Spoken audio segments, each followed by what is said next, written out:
Purihin ang Panginoon sa pribilehiyo na tayo ay naging bahagi sa pagtatatag ng iglesia doon sa Maricaban, Reformed Baptist Church doon sa Pasay. So ako yung nag-baptize ng 5. Yung baptism na ginamit namin ay yung portable na swimming pool ng mga bata. So hanggang dito lang siya, hanggang dito. So medyo challenging yon na kailangan may lubog lahat ng bahagi ng kanyang katawan. Sapagkat yun ay simbolo ng libingan. Ang bautismo ay simbolo na tayo ay namatay kasama ni Kristo. Siya ay namatay para sa atin. At ang Panginoon ay muling nabuhay. Ito ay napakamahalagang event sa kanila na kailangan ipaliwanag ang kahulugan ng pagbabautismo. Ako ay nabautismuhan sa Saudi Arabia. At doon sa aming gawain noon, kapag kami magbabautismo, magbibiyahe kami ng 2 hours doon sa Red Sea, malapit sa Jordan. At doon kami nagbabautismo sa Red Sea. Itong gawain na ito ay halos 2,000 taon na kung saan ang mga tunay na mga makasalanan na kinaawaan ng Diyos, na baguhin ang kanilang puso at pag-iisip at tumalikod sa kasalanan at sumunod sa Panginoong Jesucristo, lahat ng mga tunay bilang pagsunod sa Panginoong Jesucristo ay sumunod sa utos ng Panginoon. Inilubog sa pangalan ng Ama, ng Anak, at ng Espiritu Santo. Sapagkat ito ang utos ng Anak ng Diyos, ng ating Panginoong Jesucristo. Matthew 28 and verse 16 to 20, nung siya ay nabuhay muli, siya ay sinamba. At ang Panginoon ay nagsalita, ang lahat ng otoridad sa langit, sa lupa, ay ibinigay na sa Kanya. Kaya ang Kanyang utos bilang Panginoon, Diyos at Hari ng mga hari, Panginoon ng mga Panginoon, gawin niyong alagad ang lahat ng bansa. Bautismuhan niyo sila sa pangalan ng Ama, ng Anak, at ng Espiritu Santo. Turuan niyo sila ng lahat ng aking ipinag-uutos. At kasama niyo ako hanggang sa katapusan ng Panginoon, ng panahon. So ito ang salita ng ating Panginoon na sinusunod ng mga tunay na mananampalataya na kapag sila'y kinahabagan ng Diyos at naligtas, ang kusang loob na kanyang gagawin, susunod ako sa Panginoon. May kausap ba ako dito na kayo'y Kristiyano na, pero hindi pa kayo nagpapabautismo?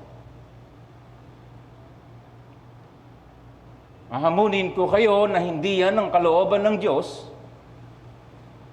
Kaya kung kinakausap kayo ngayon na talagang naawa siya sa inyo, bagamat ikaw ay karapat-dapat na itapon na sa apoy ng forever, at hindi ka na dapat na tumagal dito sa pandemya, pero nahabag ang Diyos sa iyo. Dahil gusto niyo talaga iparanas sa iyo ang tunay na maraming pagkapala niya at nakakabit yon sa pagsunod. At tayo bilang mga Reformed Baptist, meron po tayong pagpapahayag kasama ito sa mga mahalagang katotohanan na ating tinitindigan kung gaano kahalaga itong utos ng Panginoon ng tubig ng bautismo sa chapter 29, sa paragraph 1, ang bautismo dito sa 1689 Baptist Confession of Faith, halos 400 taon, ating mga ninuno na sa gitna ng panganib at persecution, kanilang sinaliksik ang salita ng Diyos. Ano ang kahulugan ng bautismo? At dito, ipinahayag nila sa atin sa mas simple at malinaw, at itong tinitindigan ng iglesia na ito, Cubao Reformed Baptist Church, so 1689, chapter 29, and paragraph 1, ang bautismo ay isang ordinansya sa bagong tipan, itinatag ni Jesucristo. Sa taong minabautismohan, ito ay isang tanda ng kanyang pakikisama kay Kristo sa kanyang kamatayan at pagkabuhay na muli, at sa kanyang pagkakalakip kay Kristo, at sa pagpapatawad ng mga kasalanan. Ipinapahayag din ito na ang bautismo ay nagbibigay ng kanyang sarili sa Diyos sa pamamagitan ni Jesucristo upang siya ay mabuhay at makalakad sa panibagong buhay. Ang mga taong tanging nakakapasok sa mga ordinasyang ito ay yaong mga tunay na nagpapahayag ng pagsisisi sa Diyos at pananampalataya at pagsunod sa ating Panginoong Hesukristo. Paragraph 3, ang ginagamit sa ordinasyang ito ay tubig at dito ay ang mananampalataya ay binabautismohan sa pangalan ng Ama at ng Anak at ng Banal na Espiritu Santo. Last paragraph 4, ang paglubog o pagtubog ng mananampalataya sa tubig ay lubhang kinakailangan para sa nararapat na pangangasiwa ng ordinansyang ito. Ito rin ang entrance sa pagiging miyembro ng lokal na iglesia. So dito ay nakita natin na ang tunay na mananampalataya ay dapat sumusunod sa tubig ng bautismo. Hindi binabautismoan ang hindi mananampalataya.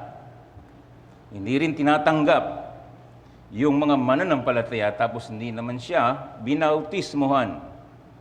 So ito ay tinatag ng Panginoon, inutos niya ito, tinupad ng lahat ng mga alagad, ngayon hanggang katapusan, tanda ng pagkikiisa niya sa Diyos na Trinidad, tinutubog sa tubig bilang tamang paraan ng bautismo, at ang tagapangasiwa ng bautismo ay dapat iglesia na sumasampalataya lamang sa ebanghelyo ng Panginoong Hesukristo. So I challenge you today. Yung nga nasa online, nagsasabi ka ba na ikay mananampalataya kay Hesukristo? Kung di ka pa nabautismohan, ikay sumunod sa Kanya bilang iyong Panginoon at tagapagligtas. Pero yung teksto natin ngayong umaga, sinong binautismohan? Ang ating Panginoong Hesukristo. At nakita natin ang konteksto sa pag-aaral sa aklat ni Lucas na kung saan ay sinugo si Juan na tagapagbautismo bilang tagapaghanda sa darating na tagapagligtas ng sanlibutan. At ang kanyang panawagan sa mga tao nang dumating ang salita ng Diyos sa gitna ng kadiliman, mga madilim, mga masasama, ang mga namumuno sa sekular at maging sa mga relihiyosong mga tao na dapat ay gabay ng tao, pero hindi gumagabay sa banal, sa tunay na relasyon sa Diyos. Pagkos inililigaw nila ang Diyos at marami sa panahon natin ng ganyan. At kahit sa kadiliman ay dumating ang salita ng Diyos kay Juan. At agad-agad itong ipinangaral saan man siya dali ng Panginoon. At ang kanyang panawagan ay magsisi kayo at magpabautismo bilang ebidensya ng inyong tunay na pagbabalik loob sa Diyos. Kaya may mga gusto magpabautismo sa Kanya at sinabihan niya mga ulupong. Hindi kayo makakatago sa Diyos. Huwag niyo sabihin kayo mga alagad o anak ni Abraham. Kaya ng Diyos gawin ng mga bato na ito na anak ni Abraham. Ibig sabihin, sa paglapit sa tunay at buhay na Diyos, hindi tayo pwedeng magkunwa-kunwari. Hindi tayo pwedeng maging mga hipokrito sa harapan ng Diyos. Kailangan lumapit tayo bilang tao na makasalanan. At ang Panginoon ay tagapagligtas ng mga kasalanan. Kung ganyan ang iyong kalagayan, huwag kang maging mapagkunwari. Hindi mo kami kailangang i-please. Ang Panginoon ang dapat malugod sa iyo. At nalulugod siya kung ang makasalanan ay nagpapakababa at totoo na siya'y nagsisisi at totoo na nais niya na maligtas sa puot ng Diyos. At si Kristo ay kinikilala niya na tanging tagapagligtas ng mga makasalanan. Pero ang Panginoong Hesukristo ay walang kasalanan. At dito sa teksto natin, basahin natin muli ang verses 21 to 22 ng Lucas chapter 3. Lucas 3, 21 to 22, nang babautismuhan ang buong bayan at nang babautismuhan din si Jesus at siya'y nanalangin, ang langit ay nabuksan. Bumaba sa kanyang Espiritu Santo na may anyong katawan ng tulad ng isang kalapati. May isang tinig na nagmula sa langit. Ikaw ang pinakamamahal kong anak. Sa iyo ako lubos na nalulugod. And then verse 23, si Jesus ay may gulang na 30 taon nang magsimula sa kanyang gawain. Anak siya, ayon sa pinalagay ni Jose, ni Eli, at maraming pangalan sa kasaysayan ng Hudyo. At sa huli ay verse 38, sa pagsisiyasat ni Dr. Luke na good historian, na-trace niya yung lahi ng Panginoon, hindi lang hanggang doon kay Enos, kay Seth, kay Adan, then ng Diyos. Hindi lang anak ni Adan, anak ng Diyos. At mahalaga ito, mga kapatid, mga kaibigan, sa pag-aaral ng salita ng Diyos, sapagkat sa marami siguro, hindi masyado mahalaga ang genealogy o yung lahi, hindi sa mga Hudyo. Hindi sa intensyon ni Dr. Luke na talaga ipakita na siya'y lehitimo na tagapagligtas ng sanlibutan. Yan ang nais niya na ipahayag sa atin at sa lahat ng panahon. Itong aking pinapakilala sa inyo at ito'y reliable. Siya lang at walang iba ang tagapagligtas ng makasalanan. At gusto niyang patunayan ito, Hudyo man o Hintil, na talaga makikilala mo na tunay siyang Diyos dahil sa kanyang lahi. Pero tunay din siyang Diyos. Hindi lang sa milagro, sa pagbabalang tao ni Maria at sa gawa ng Espiritu Santo, makikita mo sa kanyang pahayag sa kasaysayan ng bayang Israel. So dito ay nais niyang ipakilala sa atin nitong Mesiya, ang tagapagligtas na matagal ng panahon na inihintay na tagapagligtas laban sa resulta ng kasalanan, laban sa dyablo, laban sa nag-aabang na apoy sa impyerno, sa puot na darating. Ito ang katuparan ng Diyos. At tumitingin tayo ngayon, 2,000 taon. Maraming niligtas at nagpabautismo sa looban ng maraming taon. So ang mensahe dito sa teksto na ito, na nais pahayag ni Juan sa huling bahagi ng chapter 3, ang ating Panginoong Jesucristo talaga siya'y tunay na Diyos at tunay na tao at siya'y nagpabautismo upang i-identify ang kanyang sarili sa atin na mga makasalanan na kanyang iniligtas, sumasampalataya, sumusunod, at nagtitiwala sa Kanya. Ang Panginoong Jesucristo ay tunay na Diyos at tunay na tao. So nakita natin ang presentation dito ni Dr. Luke nung siya ay 1 day old, and then 12-year-old, or 12 day, and then 12 years old, 8 days, 12 years old, and then now 30 years old. Ano nangyari sa between 12 and 30? Hindi natin alam. Walang mga recorded ng ganun ng Ebanghelyo eh. May intention dito ang mga manunulat na talaga ang focus mo dapat sa pagbabasa nito ng Ebanghelyo ay talagang makita mong sarili mo na makasalanan ka at miserable ang buhay mo ngayon at magpakailanman. Maliban na ikaw ay hindi magpapasakop, hindi ka tatanggap sa Kanya, hindi ka sasamba sa Kanya, hindi ka susunod sa Kanya. Alam mo naman, limitado lang ang buhay mo. Kahit gaano ka kayaman, narinig ko yung isa sa mga tycoon dito sa Pilipinas. Kamamatay lamang, hindi niya kayang dugtungan ang kanyang buhay sa kanyang kayamanan. And so therefore may panawagan sa iyo, ang layunin dito ay makilala mo ang Panginoong Jesucristo na talagang siyang Diyos na lumikha sa iyo at sa lahat. Siya ang nagpapakain sa iyo araw-araw. Kanya yung lupa eh. Kanya yung hangin eh. Kanya yung araw eh. Anong meron ka na hindi galing sa Kanya? O anong problema mo bakit hindi ka magsisi at sumampalataya at sumunod sa Kanya sapagkat nakakabit yan ng tunay na kapayapaan at kaligayahan at buhay na walang hanggang. Bakit? Bakit? Kami po ay nakikiusap sa inyo. Itong pangyayaring gera na ito, naku, one day pa lang na gera, ika-4 na ngayon. Mga 200 na yung nabasa ko na namatay. 200.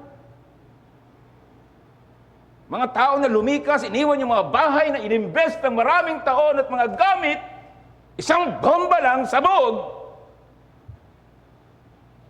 Ang mong sabihin na hindi pwedeng gawin ng Diyos, sa atin nangyari na. Sa atin yan ang World War II. Hindi ito pananakot, mga kapatid, mga kaibigan. Ang aking puso sa inyo bilang lingkod ni Kristo, na may limitasyon at isang araw ay mawawala na sa inyong paningin. Sapagkat si Kristo ang dapat lumitaw dito kagaya ni Juan. He must increase and we must decrease. Gusto namin kayo'y maligtas. Mga bata, nakakaintindi ba kayo? Hindi naman ako nagsasalita dito ng lingwaheng hindi nyo naintindihan. Mga kabataan, purihin ng Diyos ngayon kayo lumaki dito sa iglesia at mga magulang ninyo kayo tinuturuan.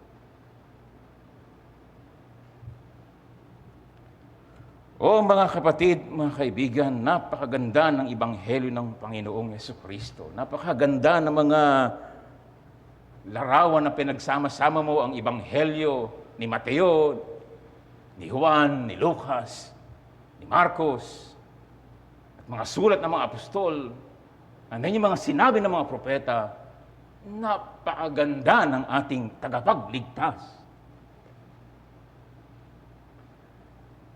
Hatiin natin to sa dalawa lang. Yung verses 21, yung bautismo ng Panginoong Jesucristo at mga naganap pagkatapos noon. And then, yung lahi ng Panginoong Jesucristo. May importansya yun na ilagay niya dito sa banal na kasulatan. Ang mga pangalan na kahit di tayo pamilyar, pero mayroong siyang mahalagang gustong sabihin sa lahat ng babasa na ito. Number 1, ang bautismo ng ating Panginoong Jesucristo kahit siya ay walang kasalanan. Ginawa niya ang pagsunod sa kalooban ng Ama, alang-alang sa mga tao na kanyang ililigtas. So sinabi dito sa talatang ating pinag-aaralan sa chapter 3 verse 21 nang mabautismuhan ang buong bayan. At nang mabautismuhan din si Jesus. So natapos ng bautismuhan yung mga tao na lumapit, sumunod sa panawagan ng pagsisisi at pagbautismo, at pagkatapos ay binanggit dito na ang anak ng Diyos, ang Panginoong Hesukristo na ating inaral ng nakaraan na wala siyang kasalanan ni anuman, eh sinabi dito sa maikli lamang na banggit ni Lucas, si Jesus din ay nagpabautismo. Kailangan nating isama yung mga ebanghelyo ng iba para kumpleto yung impormasyon natin dito sa particular na pangyayari. Halimbawa, sa sulat ni Mateo na gusto niyang patunayan sa kanyang kapwa na si Jesus ang hinihintay nating hari at dumating na.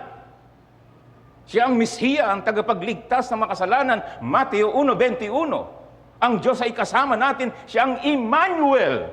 God is with us. O itong sinabi sa Matthew chapter 3, and verse 13 to 15. At mula sa Galilea, pumunta si Jesus kay Juan sa Jordan upang magpabautismo sa kanya. Ibig niyang hadlangan ni Juan na nagsasabi, ako ang dapat mong bautismuhan. At ikaw ang lumalapit sa akin. Ngunit sumagot si Jesus sa kanya, hayaan mo mangyari ito ngayon, sapagkat ganito ang nararapat sa atin upang matupad ang buong katuwiran. At siya'y sumang-ayon. Nang mabautismohan na si Jesus, kagad siyang umahon sa tubig at nabuksan sa kanya ang kalangitan at nakita niyang Espiritu ng Diyos na bumabang tulad ng isang kalapati at lumalapag sa kanya. Sinabi sa tinig mula sa langit, ito ang minamahal kong anak. Sa kanya ako lubos na nalulugod. So bigyan natin diin yon. Pinahayag ng Diyos sa aklat ni Mateo na bakit nagpabautismo ang Panginoong Jesus kay Juan na taga-bautismo na sinugo upang ihanda ang kanyang pagdating. Hindi siya ang star, ang Panginoong Jesucristo. At yan naman talaga ang hangarin ni Juan. At ngayon nakilala niya ang Panginoon sapagkat siya'y Hudyo. At nagkwento siguro, marahil hindi pwedeng hindi. Yung kanyang ama, yung kanyang ina, ni Juan na taga-bautismo. At kilala din yan si Juan at si Maria. Lahat ng impormasyon kung paano ang katuparan ng lumang tipan at ang pahayag ng anghel, ang mga pangyayari na talaga ito, ang anak ng Diyos. Sabay sila halos na pinanganak, sabay sila halos lumaki. Maraming impormasyon at alam niya at kilala niya si Yesu Kristo.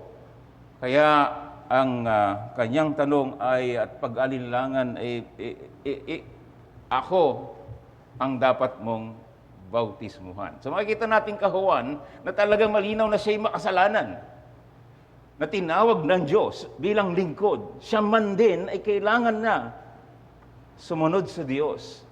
Pero ang Panginoon, kilala niya talaga siya ay matuwid.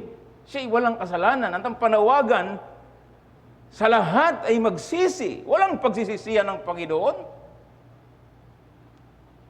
Kaya kailangan paliwanag ng Panginoon na ito ang kalooban ng Diyos. Kailangan nating tuparin bilang mga Hudyo. Kaya sumang-ayon si Juan na taga-bautismo na bautismo ng pangalan ng Panginoong Hesus Kristo. Kailangan na makita natin dito na ang Panginoon ay nagsabi alang-alang sa katuparan ng buong katuwiran. Ang Diyos ay matuwid, ikaw ako ay hindi. Tayo ay mga baluktot dahil sa kasalanan. Kung gusto niyo ng detalye patungkol sa paksa ng tao ay likas na makasalanan, nakarecord po yung aming evangelistic meeting. Meron 3 lesson doon. Pakinggan ninyo po kung gaano kapangit, kung paano kagulo, kahirap, mapanganib, wawasakin ang taong likas na makasalanan. Pero hindi siya hopeless.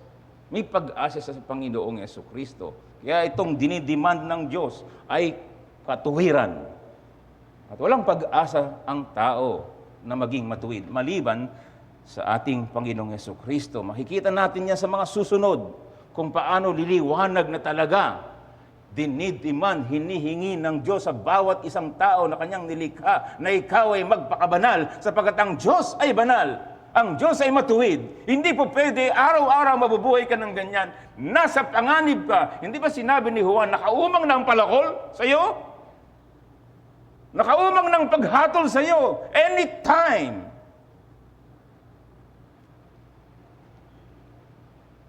Ako'y nakikiusap sa inyo, huwag niyong patigasin ang inyong puso. Matuto ka na dito sa virus na ito. Magpakababa ka. Naparito ang Panginoong Hesukristo upang tayo ituwid at ito ang pasimula ng kanyang pampubliko na pagpapahayag kung sino siya, ang tanging matuwid na in-identify ang kanyang sarili alang-alang sa ating ikatutuwid sa harapan ng banal na Diyos. Siya yung tinatawag na embodiment of all righteousness. Lahat ng katuwiran. Siya yun ng Panginoong Yesus. Kaya sa kanyang pagkakatawang tao at pagsunod bilang Hudyo, at walang pagkakaiba kung ikaw si Juan Bautista na nagbabautismo ng mga tao at biglang dumating ito, talagang Hudyo siya, talagang tao siya. So sa paningin ng mga tao, parang walang pagkakaiba, hindi sa paningin ng Diyos. Sapagkat nakikita natin ang isang Diyos at 3 persona. Ang Diyos Ama'y nagsalita. At ang Diyos Espiritu Santo, na hindi ito ordinary lamang, bagamat sa paningin ng marami ordinary. Ito ay pag-ibigay niya ng kanyang identity sa atin na nasa ilalim ng puot ng Diyos. Bagamat siya'y banal na anak ng Diyos, siya'y nagpakababa.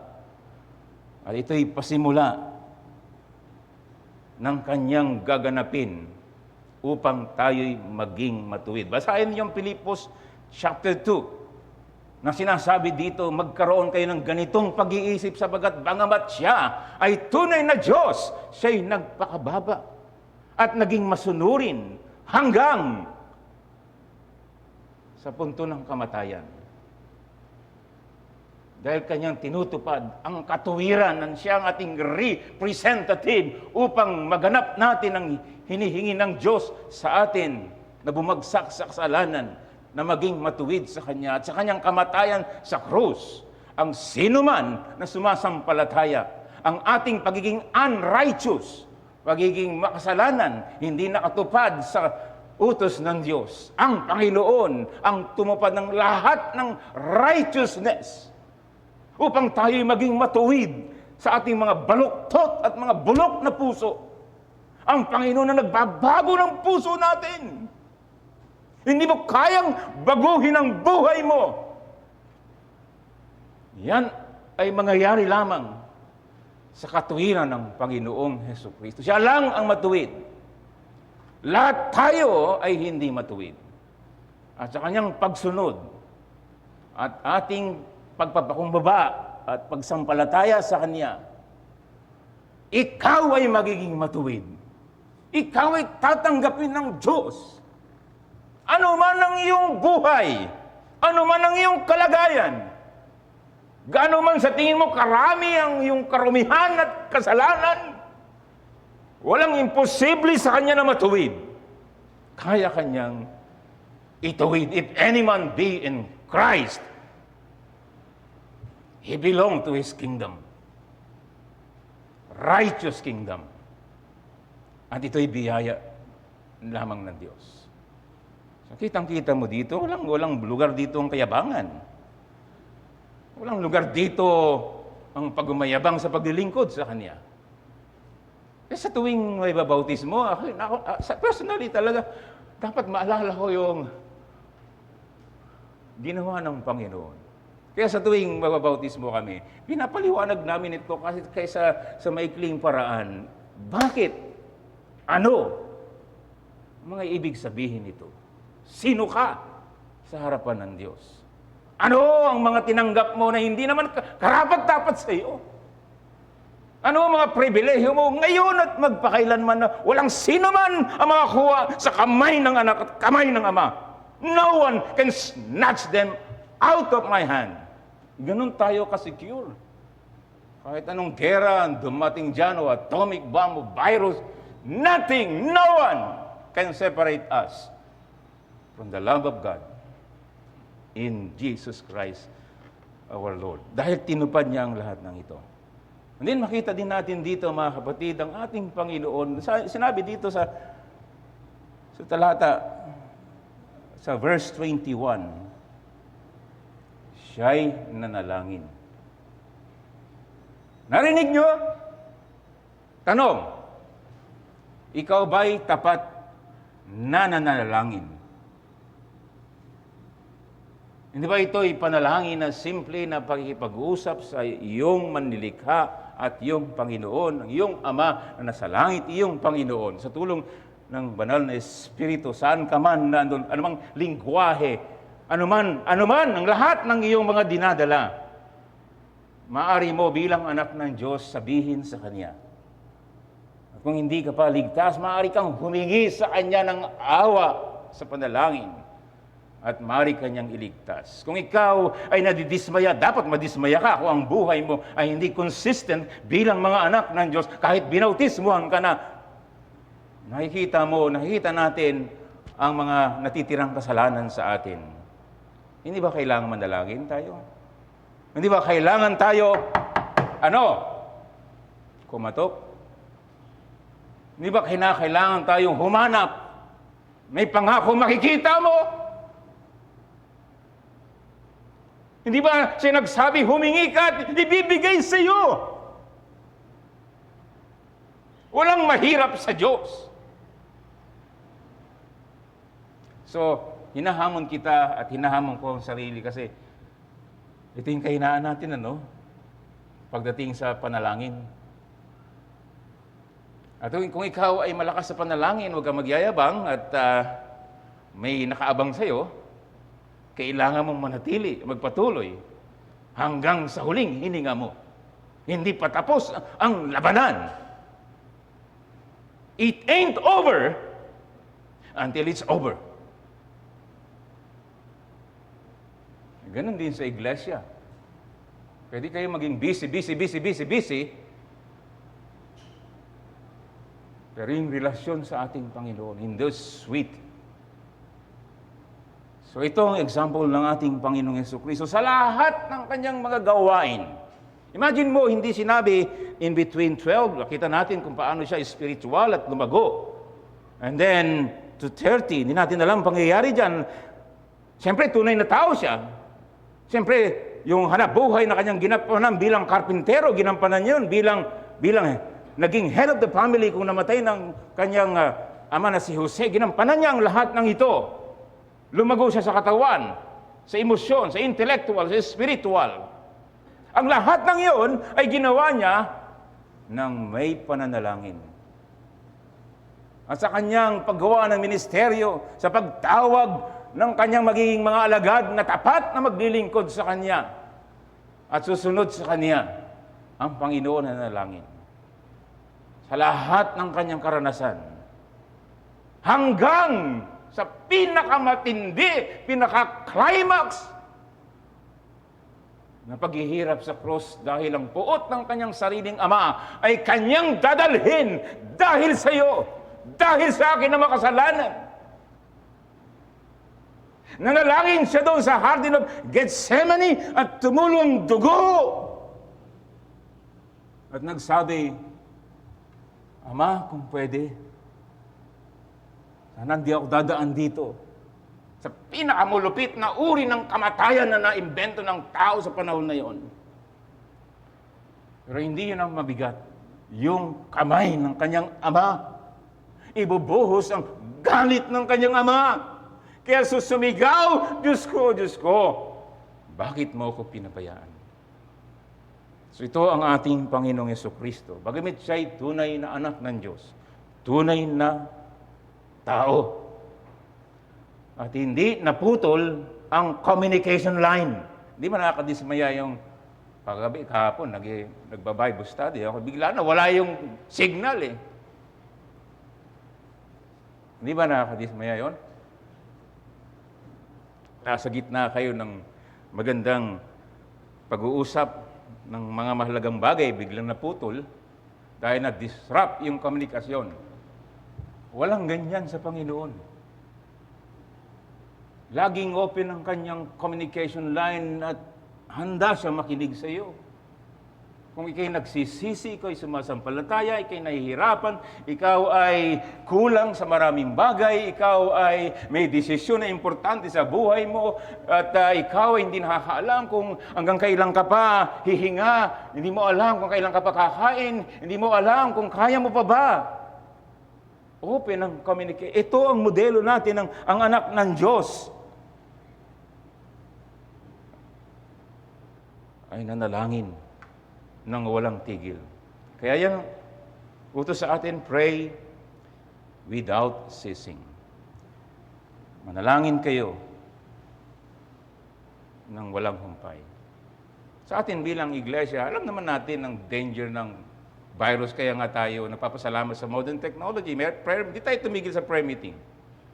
Naiparating natin sa Panginoon natin, sa pamamagitan ng internet, lahat ng concern natin within 2 years ng ating buhay bilang iglesia.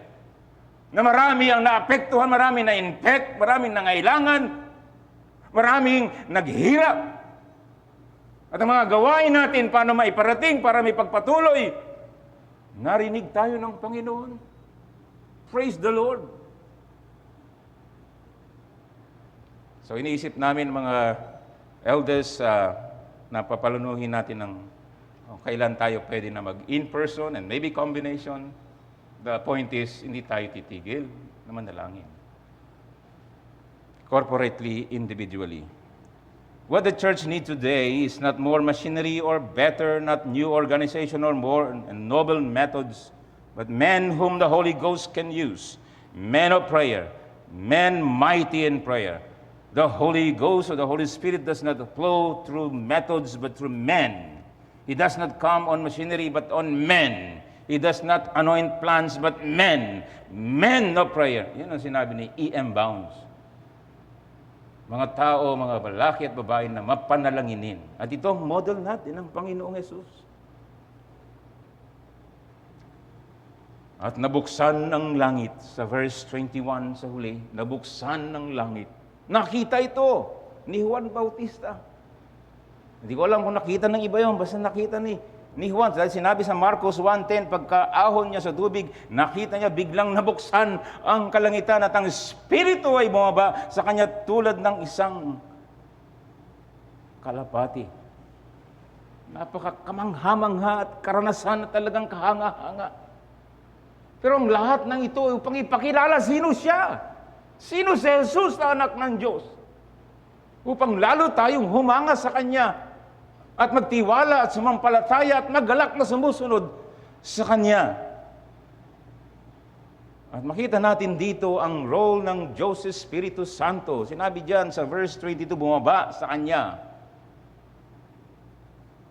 ang Espiritu Santo na may anyong katawan na tulad ng isang kalapati. Ang Espiritu Santo ng Diyos, na sa pasimula pa lamang ng kanyang prophecy, pagdadalang tao, simula ng kanyang ministeryo, ay nasa gabay ng Diyos Espiritu Santo sapagkat siya'y nagpakababa. Bagamat tunay na Diyos, siya'y tunay na tao. At ang gabay ng Diyos Espiritu Santo ay gabay niya sa lahat ng araw niya bilang tunay na tao dito sa balat ng lupa hanggang sa huling hininga. Hindi ba't kailangan natin ng Diyos Espiritu Santo? At bilang mga mananampalataya, ito ang tatak natin na tayo genuine, hindi tayo fake. At ang Espiritu Santo ang tumutulong sa atin, Romans chapter 8, sa mga bagay na hirap tayo sabihin, ano ba talaga ang gusto nating ilapit sa Diyos. Ano ba talaga ang kaibuturan na gusto ko, Panginoon, sa buhay na ito? Ano bang gusto kong ma-accomplish bago ako mamatay? Ang Diyos Espiritu Santo ang gumabay sa ating Panginoong Hesukristo sa lahat ng panahon niya dito sa mundo. Hindi ba't kailangan natin yun? Hindi natin kayang mabuhay, gumawa ng ministeryo, mangaral, magturo, mag-manage ng kanyang iglesia, mag-mission, magtulong sa mga mahihirap sa ating mga gawain sa CCME. Without the Holy Spirit, we are nothing. We are miserable. We will fight each other and eat each other without the fruit of the Holy Spirit. No real love, no patience.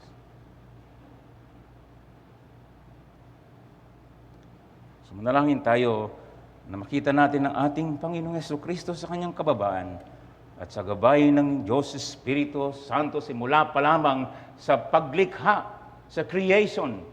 Ang Diyos Espiritu Santo ay gumawa sa kayusan. At ngayon sa pagdating ng Panginoon ay simula ng new creation. Yung pang hinaharap ay dumating na sa Panginoong Jesus 2,000 years ago. May bagong nilalang. Merong new creation. Ang atang sino man na kay Kristo ay kabilang sa bagong nilalang. Bakit kalapati? Meron ba sa iyo mahilig mag-alaga ng kalapati? Sa dami-dami ng hayop, bakit yung kalapati ang ginamit dito bilang larawan ng Diyos Espiritu Santo? Nabasa ko sa isang commentary kay Philip Hughes. Kay Hughes na quote niya si Thomas Goodwin, yung dakilang Puritan na theologian, at nagduros, president ng Magdalene College, Oxford. Sabi niya, all apparitions that God at any time made of Himself were not so much made to show to men what God is in Himself as to show us how He is affected toward us and to declare what effects He will work in us. For a dove, is the most meek and the most innocent of all birds, without gall, without talons, having no fierceness in it, expressing nothing but love and friendship to its mate in all its carriages, and mourning over its mate in all its distresses. And accordingly, a dove was a most fit emblem of the Spirit that was poured out upon our Savior when He was just about to enter on the work of our salvation. For as sweetly as the dove to converse with doves, so may every sinner and Christ converse together. Pero, di ba, nilarawan din ng ating Panginoon na lion. Napanood nyo ba yung kay C.S. Lewis na The Lion, the Witch, and the Wardrobe? Nandun, nag-uusap si Susan at si Lucy. Sabi ni Susan, Aslan is a lion. The lion, the great lion. Oh, said Susan, I thought he was a man. Is he quite safe? I shall feel rather nervous about meeting a lion. Safe? Said Mr. Bieber. Who said anything about safe? Of course he isn't safe, but he is good. He is the king, I tell you. So ito ang Panginoon natin. Talagang siyang Lion of Judah na darating muli upang hatulan ang mga buhay at mga patay. Pero ang Panginoon din ay meek. Dahil sa ministeryo ng banal na Espiritu Santo, ang Panginoon natin mismo ay mapagpakumbaba, maamo siya. Kaya inaanyayahan ka na hindi lang siya leon, makapangyarihang nagliligtas at tumahatol. Siya din ay maamo, maintindihan ka niya. Kahit anong kasalanan niya, kaya kanyang patawarin, kaya kanyang linisin ngayon na, now and forever, sapagkat siya'y meek, come to me, come to me. Eh ngayon sa mga mananampalataya na, ay dapat maging kagaya tayo sa meekness. Ito yung kakulangan natin din, yung pagiging maamo. And then, nagsalita ang kanyang ama sa langit. Ikaw ang pinakamamahal kong anak, sa iyo ako lubos na nalulugod. Hindi ko alam kung anong klaseng salita yun ba, thunder o whatever. Pero ang mahalaga doon yun, sinabi ng Diyos Ama, Diyos na manlilikha sa lahat, Diyos na nagsugo ng kanyang anak for mission possible, saving sinners in this planet Earth. At ang Diyos Anak ay tumupad at katuparan ito ng mga propesiya, kagaya ng nabasa natin sa awit. Ikaw ang aking anak, sa araw na ito kita'y ipinanganak, awit 2, verse 2. And then sa Isaiah 42:1, kita natin ang katuparan na talaga tapat ang Diyos sa pagsugo ng kanyang anak at sa paggawa ng kanyang anak bilang tunay na tao, pagiging masunurin, nalulugod siya. Ikaw ang aking anak na nalulugod sa kanyang kababaan. At nalulugod din siya na sumunod kahit sa kamatayan. Ikaw ang aking anak na kinalulugdan. Tandaan ninyo, kung ikaw at ako kay Kristo, tayo din ay anak ng Diyos. Masasabi mo ba, hindi man sa tinig, kundi sa iyong sarili, ikaw ay kinalulugdan ng Diyos? Sa pamumuhay mo bilang anak ng Diyos? Definitely, kung hindi ka ng anak ng Diyos ngayon, huwag mong asahang nalulugod siya sa iyo. Huwag mong asahan na nalulugod siya, inaaksaya mo ang bawat panahon na binibigay niya. Ang lahat ng biyaya niya ay binabaliwala mo. Malulugod siya sa iyo kung ikay magsisisi ngayon at sasampalataya at susunod kagaya ng kanyang anak. Mapapakinggan mo rin ang tinig na ito sa pagharap mo sa Kanya. Ako'y nalulugod sa iyo. So ito ang pagpapakababa ng Panginoong Jesucristo sa pagiging masunuri niya sa kalooban para tuparin ang katuwiran alang-alang sa atin ng mga baluktot upang tayo ituwid sa katuwiran ng ating Panginoong Jesucristo. At nakita natin nalulugod siya at nawa sa habag ng Panginoon sa maikling buhay natin mga kapatid. Malugod nawa siya sa atin. Magsisit na malikod. And then sa panghuli at mabilis lamang itong verses 23 to 38, yung lahi ng Panginoong Jesucristo. Sinabi sa 23, si Jesus ay may gulang na 30 taon nang magsimula sa kanyang gawain. anak siya ayon sa pinalagay ni Jose, ni Ilya, at marami mga pangalan on the way until verse 38, si Enos, si Seth, ni Adan ng Diyos. Nakita mo yung connection, anak ng Diyos. Then anak ni Adan, hindi natapos kay anak ni Adan, anak ng Diyos. Nakita mo yung ginawa ni Dr. Lucas, hindi niya lang tinirace sa lahi ng tao, kundi pababalik sa Diyos sa talagang Panginoon ay tunay na tao at anak ng Diyos. Particular ba kayo sa lahi ninyo? Kung saan kayong lahi nagmula, kung sino ang mga ninuno ninyo? Masyado ba kayong particular dyan? Nag-try lang ako, no? Sinearch ko yung Montejo. Ang ibig sabihin pala ng Montejo ay maliit na bundok, little mountain, na matatagpuan sa Spain. So marami siguro kaming mga kamag-anak sa Spain. Pero totoo lang, di man ako masyadong interesado dun. At marami sa inyo hindi masyadong interesado kung saan kayong lahi nagmula. Hindi sa mga Hudyo. Importante dito sa mga Hudyo at sa kanyang ginagawa ni Dr. Lucas na establish talaga na ang Panginoon talaga ay lehitimo. Lehitimo na tunay na tao at tunay na Diyos. Hindi ko na i-discuss sa inyo yung mga medyo may pagkakaiba sa record ni Mateo at ni Lucas sa mga detalye. Ang importante dito, gustong ipakita ni Dr. Luke sa pasimula ng kanyang public ministry upang ipangaral ang ebanghelyo ng kaligtasan kung sino siya na nagsasabi, ipangaral ninyo ang ebanghelyo at yun ay patungkol sa kanya para sa kapatawaran ng mga kasalanan, ng mga makasalanan. Gusto nating makita dito ang ginagawa niya, yung lahi ng Panginoon.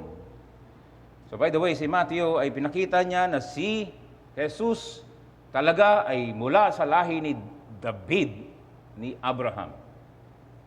Reverse ang ginawa naman ni Luke na kung saan lahi siya sa tao hanggang doon sa kay Adan at sa ating Panginoon Diyos. So briefly, nais niyang establish dito sa atin na talaga siya ang lehitimo na pinangako ng kaharian na walang hanggang. Sa Isaiah 7:14, Isaiah 9:6-7, na karaniwan natin naririnig pag araw ng Pasko, na siya ay papangalang Emmanuel, ng Diyos ay kasama natin.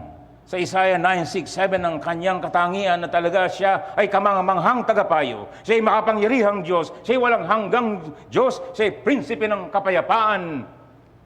At ang kanyang kaharian ay walang hanggang. Ito'y katuparan ng Diyos na talagang si Jesus ay hari ng mga hari. At dinindiman niya sa iyo na ikay yumukod sa kanya, kung hindi, ay dudurugin ka niya. At sa makatuwid sa lahat ng buhay natin, sa looban ng iglesia, lalo na siyang Panginoon, siyang head. Sa buhay natin, individually, siya ang hari natin, siyang masusunod, hindi tayo. So tanong, ikaw ba'y masunurin sa Haring Jesucristo? Ikaw ba na naririnig siya, hindi siya sino-sino lamang, siya'y hari na nagsasalita? Makita natin ang kapangyarihan nitong si Putin na utusan ng kanyang mga tauhan na gawin ang mga unthinkable na hindi naiisip ng sanlibutan sa ikapapahamak ng marami. Mas dakila ang ating Panginoong Jesucristo, hari ng mga hari. At kung itutusan ka magsisi, gawin mo yan ngayon. Inuutusan ka mamuhay ng may kabanalan, gawin mo yan ngayon. Inuutusan ka niya maglingkod sapagkat siya'y hari at siya'y maamo na hari. Siya'y mabuting hari. Hindi siya malupit na hari. And then nakita natin dito ang pag-establish sa verse 34 ng lahi ni Abraham. Nakita natin dito sa Genesis 12, verse 3, ang pangako ng Diyos na pagpapalain ko ang magbibigay ng pagpapala sa iyo at susumpain ko ang mga susumpa sa iyo at sa pamagitan mo ang lahat ng angkan sa lupa ay pagpapalain ng propesya ng Diyos matagal ng panahon. At narito ang katuparan. So legitimize ito sa kasaysayan. And then Galatians 3:16, ngayon ang pangako ay ginawa kay Abraham at sa kanyang binhi, hindi sinasabi at sa mga binhi na tungkol sa marami, kundi tungkol sa iisa at sa iyong binhi na si Kristo. So kung tayo ay kay Kristo, anak tayo sa pangako, ibig sabihin tapat ang Diyos. Tapat siya sa kanyang pangako ng pagliligtas sa pamamagitan ni anak ni Abraham, ang Panginoong Jesucristo. And then finally, nakita natin dito hanggang doon kay Adan at sinabi, anak ng Diyos, na talaga ang ating Panginoon ay tagapagligtas ng buong sanlibutan na nagsisisi at sumasampalataya sa Kanya. Anumang kulay ng iyong balat, anumang lahi, west, east, south, wherever, ang Panginoon ay nagkatawang tao. Ang anak ng Diyos ay nagkatawang tao upang ang tao maging anak ng Diyos. Ulitin ko. Ang anak ng Diyos ay nagkatawang tao upang ang tao na makasalanan ay maging anak ng Diyos. Nakikiusap ako sa inyo mga tao, di ka anak ng Diyos kung hindi ka mananampalataya. Anak ka ng dyablo. Sasama ka kay dyablo. Sa apoy magpakailan pa man. Mga tao, mga bata, huwag kang magmalaki sa Diyos. Lahat yan ay galing sa Kanya. At hawak niyang iyong hininga. At nais niya na ikaw ay maging anak ng Diyos. Kaya siya na anak ng Diyos, siya ay naging anak ng tao. Upang ikaw ay maging anak ng Diyos. Nawa itong ating Panginoong Jesucristo sa Kanyang kababaan ay magbigay sa atin ng confidence, ng encouragement bilang mga anak na ng Diyos ngayon. Ngayon, para sa atin naman, sa aking pagtatapos, mayroon tayong misyon. Sa maikling panahon lamang, meron siyang utos sa iglesia. Make disciple. Bautismuhan niyo sila sa pangalan ng Ama, ng Anak, ng Espiritu, turuan niyo sila. At kasama niyo ako sa hirap at ginawa. May pandemic ay wala, sasamahan ko kayo upang maligtas ang mga tao ko, upang sila'y maging mga anak ng Diyos. May kwento doon sa Titanic na kung saan yung Titanic na lumubog, na pumatay sa 1,517 na tao dahil lumubog ang unsinkable, sabi nila, lumubog ang malaking barkong Titanic. At namatay ang 1,517. Meron palang katabi yun na malapit na barko, yung tinatawag na California. At nagpa-signal na sila'y lulubog sapagkat sila'y bumangga sa ice. At nagraradyo na sila pero inaantok yung kapitan ng California. Binaliwala. Hindi nila inintindi yung mensahe. Kaya sabi nila, kung tinulungan lang man sana nabuhay yung mga lumubog sa Titanic. So, kitang-kita mo ang application dito. Ikaw hindi ka anak ng Diyos. Ngayon anak ka ng Diyos. Hindi dahil sa iyo, awa ng Diyos. Ngayon hindi ka naaawa sa mga kaawa-awa. Maawa nawa ang Panginoon sa atin para tayo maging maawain. Tayo manalangin. Diyos namin, O Diyos namin, salamat po na Ikaw ay naging kagaya namin na tunay na tao. Nauintindihan mo ang lahat ng aming mga karanasan bilang tao. Bagamat Ika'y walang kasalanan, Ika'y naging masunurin hanggang sa huling hininga. Kami nawa, Panginoon Diyos, sa iyong kaawaan, na maawa din kami sa makasalanan. Gamitin mo kami upang sila'y maligtas at sumunod din sa tubig ng bautismo sa pangalan ng Ama, ng Anak, at ng Espiritu Santo para sa iyong kapurihan. Ito'y aming dalangin. At nawa, O Diyos, Ikaw ay mahabag na magligtas sa marami para sa iyong kapurihan. Ito'y dalangin namin sa pangalan ng Panginoong Yesus. Amen. So,